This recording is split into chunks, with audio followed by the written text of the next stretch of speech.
Welcome to the WeightLossChampion.com. I am the Weight Loss Champion, Chuck Carroll. Very excited about my guest today, Kathy Crothall. She is the president and CEO of Aspire Bariatrics. That is the company that developed this controversial new weight loss procedure. You've probably read about it, probably seen it, the AspireAssist. Kathy, thank you so much for joining us. Well, thank you for letting me speak. I greatly appreciate it. Let's start right off by talking about that controversy. You know, the critics, some of them in the mainstream media, have been really vocal about this procedure. They've called it, the Huffington Post did, a bulimia machine. The Mirror over in the UK called it a bizarre stomach tap. There was another headline that I read that said, this new weight loss device makes some medical experts queasy. You hear all of that criticism. What is your response to that? Okay. Well, number one, I think it's certainly fair when someone first hears of this to have some potential misgivings. However, I also will tell anybody, look at the data. And also look and think about the rationale for the device. With respect to this device being or causing bulimia, it couldn't be more different. This device forces or trains a person to chew very carefully. The inner diameter of the gastrostomy tube, that's the tube which is inside the stomach through which patients drain their stomach, is only about 6 millimeters diameter, about 1/4 of an inch. If a patient doesn't chew very carefully, they will get absolutely nothing out of the tube, what to speak. So it forces one to chew carefully. If someone were to try to binge and then empty their stomach or purge themselves with this device, if they binge, they couldn't possibly get anything out.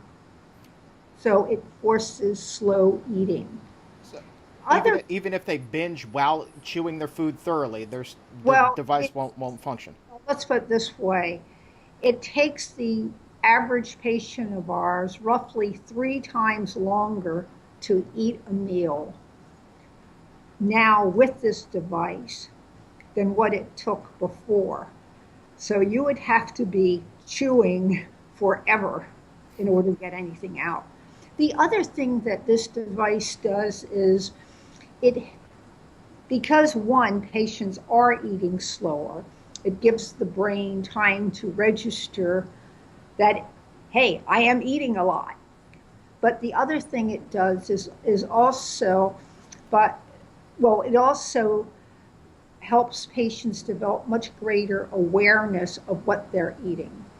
So rather than mindless eating, which we all, irrespective of whether we are a person with obesity or not, we all at times tend to eat mindlessly. This device promotes mindful eating, partially through the slow eating and partially through, to be graphic, seeing food particles come out of the stomach into the toilet. And we hear from patient after patient, when they see food coming out, they say, oh my gosh, did I put that junk into my stomach? And coincidentally, it's the junk foods which look worse coming out. So, yeah, well, you eat broccoli, say, it comes out, you'll see little tidbits of broccoli. You eat junk, like a hamburger, say, and it looks kind of gross. So all those things kind of help a patient develop much greater awareness of what they're eating. That's interesting because, you know, for me, my biggest concern about the procedure is what would this do to correct those poor eating habits? You know, because, you know, being a guy that used to weigh 420 pounds myself and having lost 265 through gastric bypass, the way that I've been able to keep that off for 7 years was by completely overhauling not just my lifestyle, but more importantly, what I was putting into my body. But the thing with the Roux-en-Y gastric bypass is that there's that 3 to 6 month window, maybe even a little bit longer, after you have that procedure where you cannot physically tolerate those foods. And that is what enabled me to break that food addiction. I wonder if I were to have the Aspire Assist rather than the Roux-en-Y, if I could have truly beaten that food addiction because it was so severe for me. There were nights when I was detoxing off of fast food. I was a Taco Bell junkie. I was eating 10,000 calories a day, seriously. There were nights when I would try to diet and I would go without and I would literally go into a violent rage. I would detox uh, off of this food. And I assume that that's very much like a drug addict with any other drug, you know, whether it be a narcotic or anything else, going through those same types of withdrawals. And I wonder if seeing the food through the tube would be enough then for somebody who is so woefully addicted to food, if that would be enough incentive or enough of a motivation to help them kick that habit. In your clinical trials, did you see anything like that with your patients? Did anybody come in with a severe food addiction that you've seen was able to be rectified? Well, we've certainly had patients who've been significantly overweight. In our US trial, the maximum BMI was 55. In Europe, we've had people with significantly higher body mass indexes above 55. Let's put it this way. Essentially, all patients report an improvement in their eating habits. Patients who use the device regularly and chew carefully all lose significant amounts of weight. And additionally, and I think this helps, I think we have two data points which help certainly give credence to what we're saying that it improves eating habits. One is the weight loss is greater than what can be explained just by the food aspirated into the toilet. Somewhere between 20 to 50% has to be for other reasons other than the aspiration. I would assume then we're talking about that, exercise. well, as you know, exercise helps people maintain weight. It rarely ever helps people lose weight. Um, so, so the other thing which I think gives credence that people, besides the self-reported improvement in eating habits, is that most patients are able to reduce their frequency of aspiration when they get down to their goal weight and not regain their weight. Now, if they had made no changes to their eating habits, you would expect if patients are eating the same amount of food as before, when they started this therapy, as they reduce the frequency of aspiration, you would expect their weight to climb up. And we're not seeing that. And you talk about the patients reported. I assume that they were self-reporting their food journals, right? Food journals, also surveys before and after, these kinds of things. Can you give us a specific example, perhaps, of how their diet evolved? So they went from eating hamburgers and fries to what? Well, again, it's naturally highly variable from patient to patient, just as it is with any of these procedures. But what I am hearing is that patients are making more healthful food choices. They're reducing their number of snacks. An example, with a survey we did of patients, I think it was patients in our US clinical trial, where they were self-reporting 3 snacks a day at the start of the trial. After 52 weeks, they're reporting somewhat less than 1.5 snacks today. So people definitely are improving their eating habits. Now let's talk a little bit about the procedure for those that may not be familiar. This is a less invasive procedure, so let's talk about this. I understand it only takes 10 to 15 minutes to install, correct? Correct. The the technology is based on a technology which have been around for 30 odd years. There's over 200,000 gastrostomy tubes placed every year in the US and quite a bit more than that in the European Union. These gastrostomy tubes, also known as PEG tubes or G tubes, are used to feed people or for people to take food in if they can't take food in orally. And many patients have had these tubes for many, many years on end. So there's a lot of data on how well patients tolerate gastrostomy tubes. And there's also a lot of data on the complications or lack thereof. And probably most importantly, there's a lot of data on how to avoid complications, which of course is always very important when you start a new therapy such as this.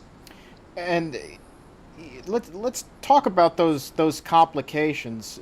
One of the things that I experienced with gastric bypass are side effects that I really wasn't expecting. I mean, they preach that you have to take a ton of supplements just to kind of make up for what your body will no longer be absorbing naturally through food. And there are some pretty bizarre side effects that come with this. A lot of people wind up losing their hair. Some people come to find out have issues with their teeth and dental erosion. Other people just straight up or become malnourished and have a myriad of issues. What kind of side effects can come with the Aspire Assist? I think the main side effect is irritation around the stoma. This is where the tube comes out through the stomach wall, out through the skin. And patients will sometimes get an irritation around that. It's known as granulation tissue. It's actually a healing response. And it looks very much sort of like diaper rash. Now, that is typically well handled by the patients keeping the stoma site dry, and failing that, then the healthcare professional might choose to use a topical agent such as silver nitrate. So that's the biggest complication.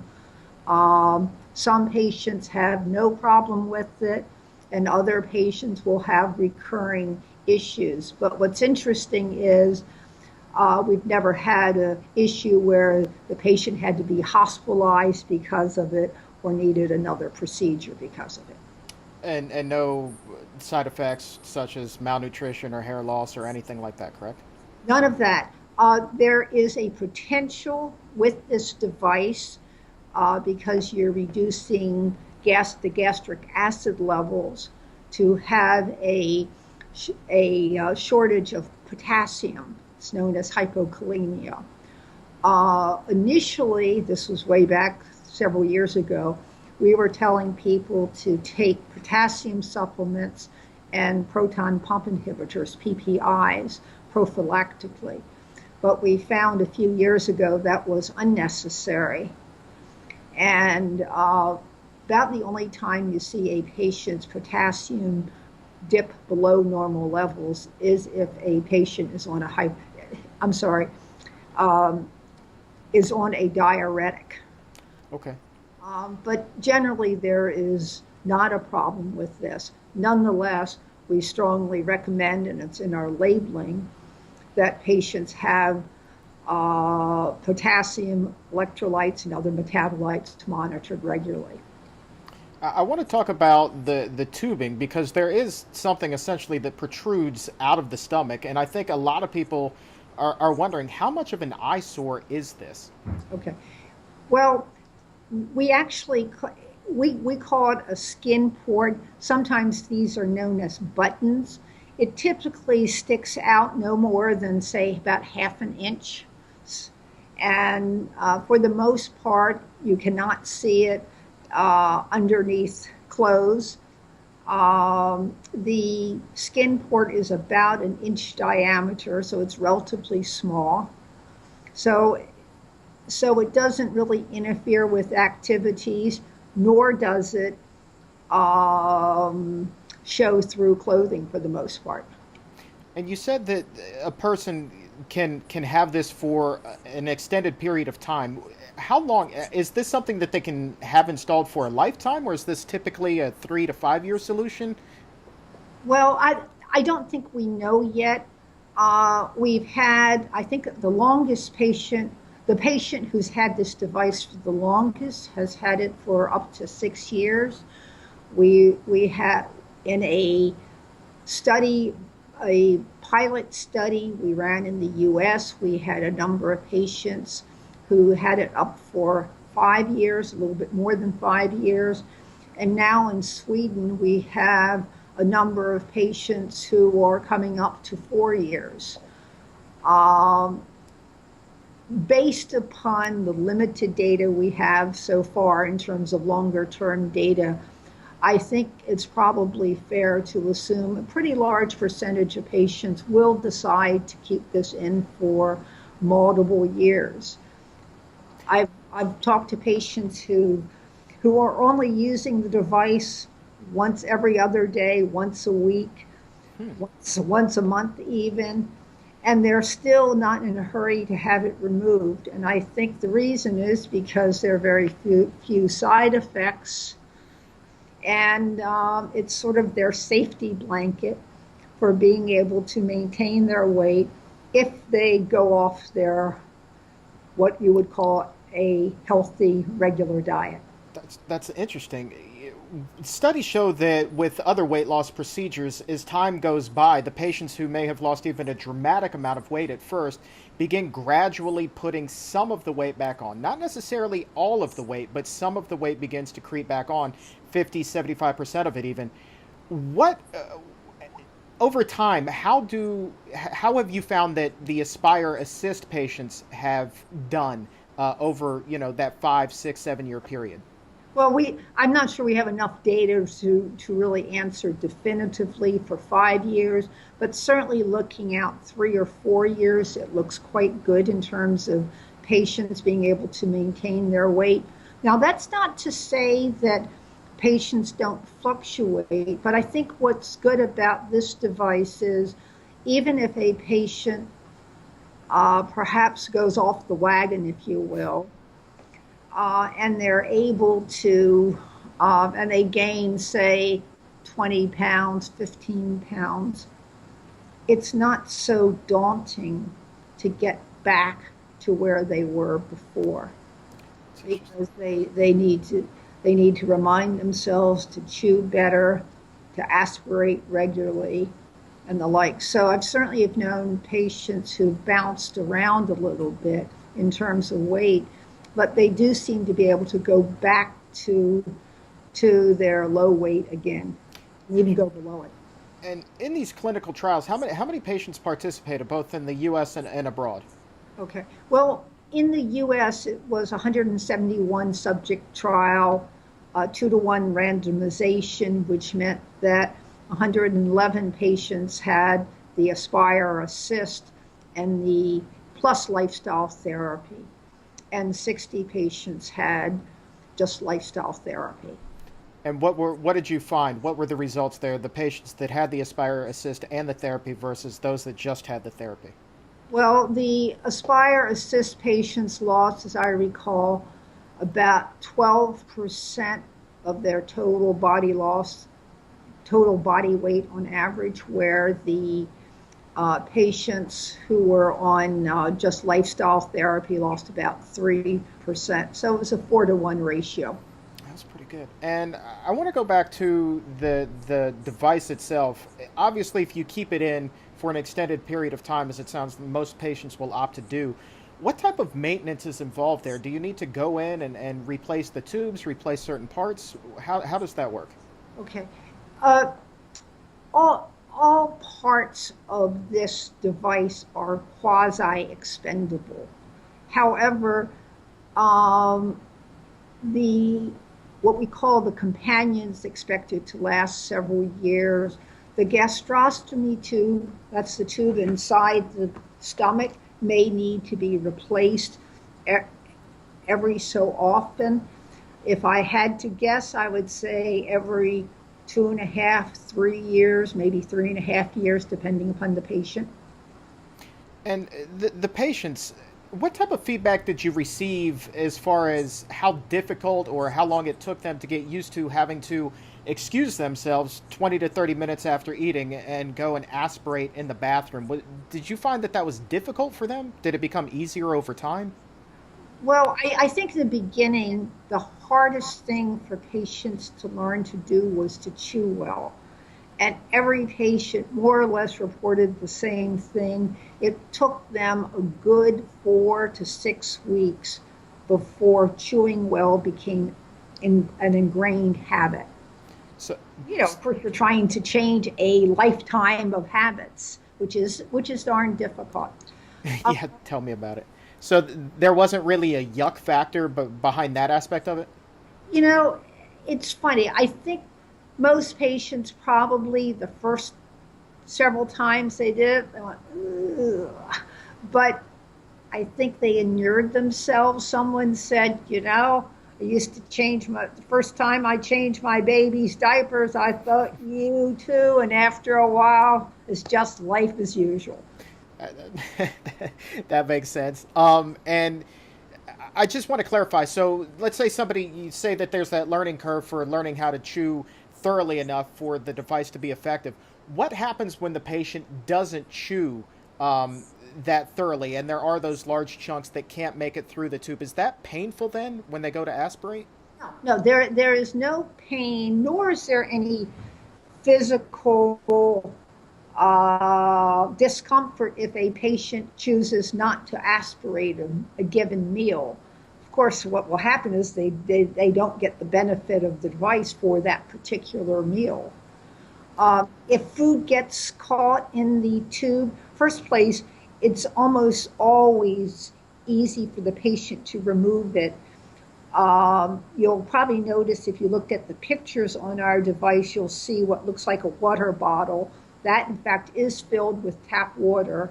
And the purpose of that is patients will squeeze that bottle of water, and it will cause water to go up into the tube, into the stomach, and clear any debris from the tube. Uh, a couple of other things I want to touch on. Other gastric bypass and other weight loss procedures have proven effective in reversing type 2 diabetes. Has the AspireAssist been shown to have any effect on that? In the US trial, we had very few patients with diabetes. However, what we have seen is a reduction in HbA1c, which is a measure of average blood glucose level. In Europe, we've had, if I had to guess, I would say 20 or 30 people with diabetes. And yes, we have seen a reversal, or what appears to be a reversal of diabetes, but frankly, we haven't followed them well enough to say absolutely it will reverse diabetes. We need to do more studies on that. And sticking with the trials, I'm just curious, it popped into my mind. You have a decent sample size now of hundreds of patients now through your clinical trials globally. What is the biggest success story that you can recall? Is there somebody that's lost, just hundreds of pounds? Well, number one, obviously, for any person with obesity who can get down more or less to the weight they want is a very much of a personal success for them. So I think it's a little bit unfair to compare one person's success with another's. We have had certainly patients elsewhere in the world outside the US who were, as I mentioned before, considerably larger, and they have lost weight and continued to lose weight. We've certainly had a number of patients who've lost 140, 170, 180 pounds, and they continue to maintain it. And I think With most patients, I think almost uniformly feel they feel like they're in control of their life. They feel like they're in control of their food intake.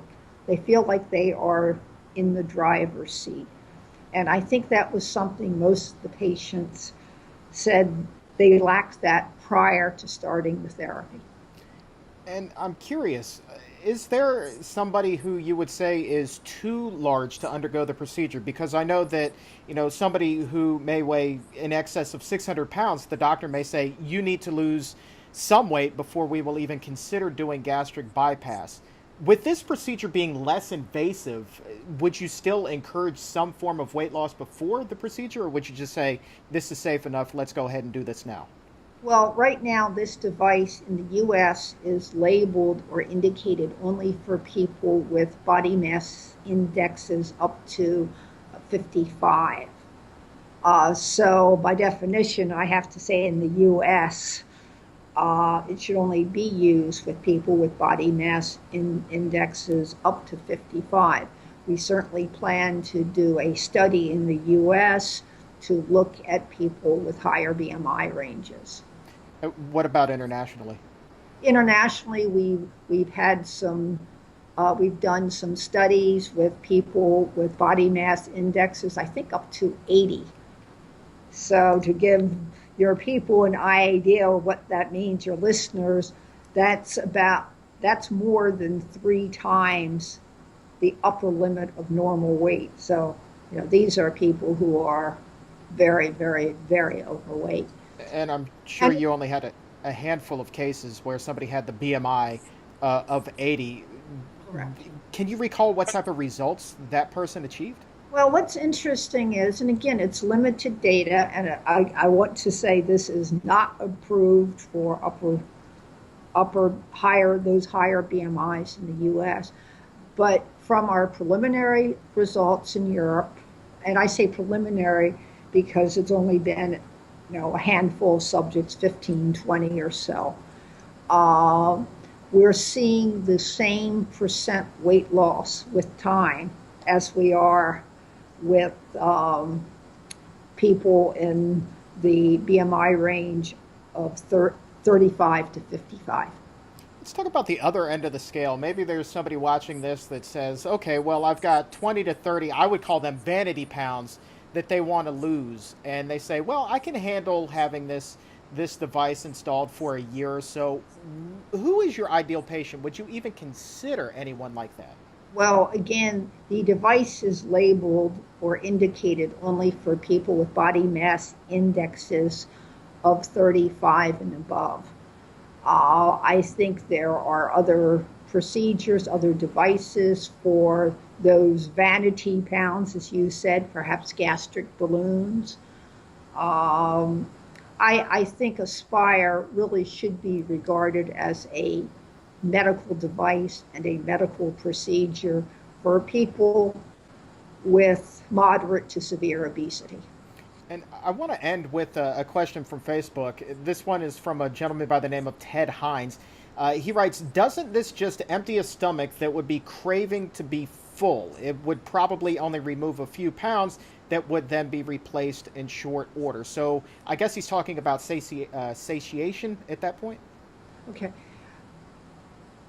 From what we hear from patients, for the most part, they do not feel